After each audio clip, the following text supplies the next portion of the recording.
Là, on va avoir 3 métiers différents à bord pour survivre. Sur les quais, nombreux sont les marins-pêcheurs qui, comme José, n'ont d'autre choix que de s'adapter. Malgré la prolongation de l'accord d'accès aux eaux britanniques, leur avenir reste incertain.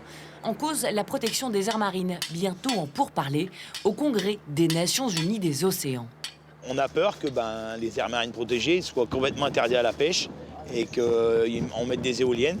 Et puis si c'est interdit complètement à la pêche, on ne pourra plus rien faire. On ne pourra plus faire de chalut. On va pêcher à côté. On est trop nombreux déjà dans la Manche. Donc si on nous réduit encore le terrain de jeu, ça ne va plus être possible. À son compte depuis 5 ans, Ibrahim partage la même inquiétude, sans grand optimisme pour la suite. Il y a toujours quelque chose. Vous avez vu, le détroit, c'est pas très large. À la fin, on sera rendu à rester à quai, puis c'est tout. Je pense. Dire quoi? La fin de nos entreprises à tous. Tout doucement, on partira chacun notre tour. Puis c'est tout. Une sauvegarde des fonds marins qui passerait potentiellement par un changement des méthodes de pêche dans la région.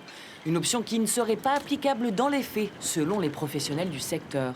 Les espèces qui sont pêchées chez nous, on n'est pas dans le parc naturel marin de Port-Cros. Ce n'est pas des espèces sédentaires comme du mérou ou autre chose. Aujourd'hui, c'est des pêches migratrices. C'est du maquereau, c'est de l'encorné, c'est toutes ces espèces-là qui passent dans le détroit du Pas-de-Calais. Et je ne vois pas comment les pêcher autrement. Si, malheureusement, on interdit le chalutage de fond, ce sera la mort de la pêche française, sans aucun doute.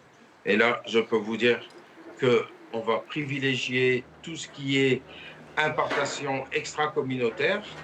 Les marins-pêcheurs du Boulonnais continuent de naviguer à vue en attendant la tenue de ce congrès mondial, prévu le 9 juin prochain.